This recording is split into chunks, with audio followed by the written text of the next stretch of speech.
थकित को शांति का वचन। भाई भगत सिंह के द्वारा जनवरी 18। अविश्वासियों के साथ आसमान जुए में ना जुतो।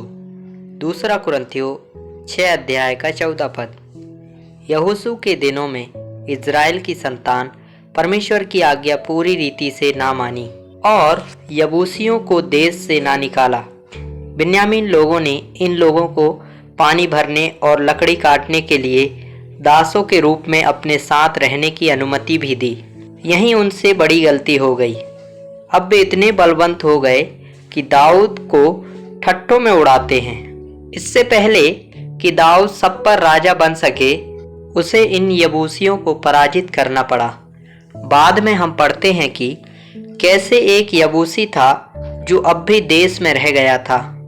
जब वह हटाया गया तब परमेश्वर ने दाऊद को मंदिर का नमूना दिखाया। दूसरा सामुएल 24 अध्याय का 15 पद से 25 पद तक।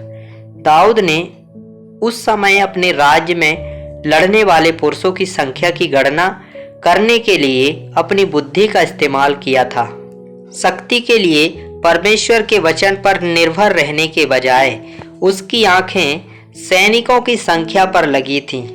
इस कारण परमेश्वर उसे खलिहान में ले आए।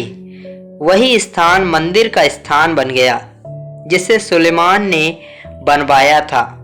तब सुलेमान ने यरूशलेम में मोरिया पहाड़ पर यहोवा का भवन बनाना आरंभ किया, जहां यहोवा ने उसके पिता दाऊद को दर्शन दिया था। उस स्थान में जिसे दाऊद ने यबूसी योर्नान के खलिहान में तैयार किया था। दूसरा इतिहास 3 अध्याय का 1 पद। यह वही स्थान था जहां इब्राहिम ने अपने पुत्र इसहाक को वेदी पर चढ़ाया था।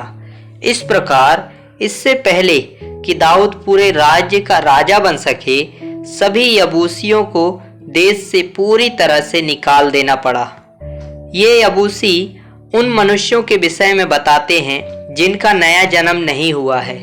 वे संसारी लोग हैं। जब उन्हें यबूसियों की तरह परमेश्वर के भवन में कुछ अधिकार दिया जाता है तो वे शक्तिशाली हो जाते हैं। जिनका नया जन्म नहीं हुआ है, उनका परमेश्वर के घर में कोई भाग या साझेदारी नहीं है।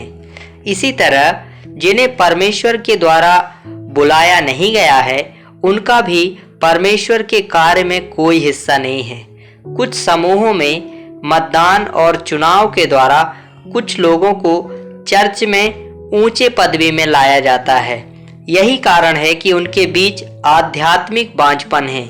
यबूसियों को यरूशलेम से बाहर निकालने के लिए परमेश्वर को बल प्रयोग करना पड़ा। हालांकि उन्होंने दाऊद का मजाक उड़ाया, फिर भी परमेश्वर ने दाऊद और उसके आदमियों को उन्हें जीतने और उन्हें बाहर निकालने में मदद की। यबूसियों को निकाल देने के बाद वह धनी होने लगा और बढ़ता चला गया, और दाऊद आगे बढ़ता गया और बड़ा होता गया, और सेनाओं का परमेश्वर यहोवा उसके संग रहा।